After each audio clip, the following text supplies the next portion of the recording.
Somali bana isan ku neefla u sareeya samada sare dayaxa calanka iyo suura san ku dhuubiyo waqtiga iyo ku seeran Sayid Cabdillah Xasan Siyaad baraayiga dhashay Somali bana isan ku neefla u sareeya samada sare dayaxa calanka iyo suura san ku dhuubiyo waqtiga iyo ku seeran Sayid Cabdillah Xasan Siyaad baraayiga dhashay sabol adigo ana sabaqo ku siiyay saraha dheer oo isli ana taagi hadaa saaka kibirtay setana ila dhacday oo wadkii soo xirtay sunta dusha uga shubtay ninkii saxda siciisa dibi dhaalo ila saxday hamuudin ila sabray hamuud saacada way socota ciidanka wasiqaani sabanka yidib state house baa ka degay Somali baa ka dhashay geesiyaashii Afrika sababkan kala bixi sida dhexe habeenimo mirta taariikhdan nasalaha kula beegsan sida alla kuudi salkaana lagu diin sacabka intuntay shalay sokeeya ku mood sirtaana way qaraxday Soomaalina way ogaatay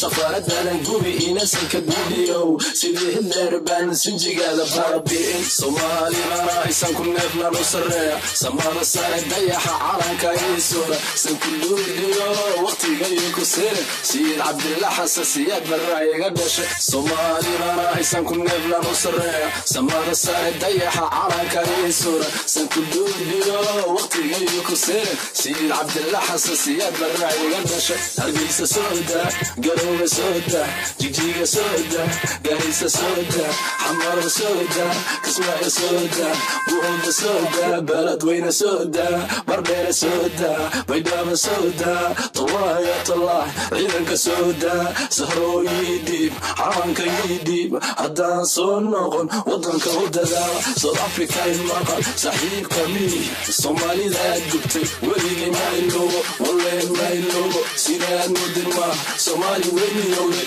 saxarkii uu baxay iftiinkii soo baxay Somali waa nabad sooliyo sanaag sarag la saaku saarka noo xira sabadi goldogob saarka noo xira xajadu wasa sanku duudub asaga ii bahan Somali u bahan sanku neefle anaa u sareeyo